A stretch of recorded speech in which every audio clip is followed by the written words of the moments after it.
Ole cái channel kia tu te chỉ bé ole hey tu kin chu kong puya hian thil jiak mak dang lam tak mai oma ma se a fi avak to lova an palna sa de to a kan la vera ranga Church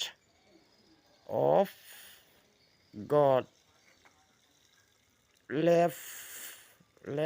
side a kada kati pal lutuk kati hay Asia chan chu e hi ni he electric scooter hi ni a scooty te po an ti me he rang ve lek lek a oma hello chu tiangin nu ma lian tham chu lai chu chi e han ti fak tur chu tam lutuk lo na in alung oi thak vak chi lo dewa chan chu mi scooty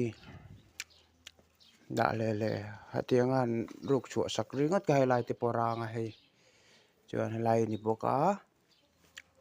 ala thar that te lu na abak chu rang om lutuk lo ani hi side glass te po hei abung le lam abunga lam chu atharang lai vo tha boka ati tu hi riat chak om ver sim khop mai kati jong kha vlog thei chu ni mai te se a nai na kan thok do na kan thok don box ya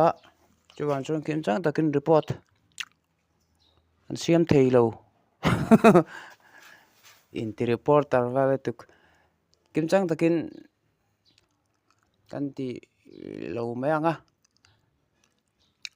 na te kan la thok don sia chuan chuan kati jong kha ni mai te se a vo in ni man nuam vek o thatak la lim takin lo khak takin hunin lo mang tho don nian jawain bye bye vek ule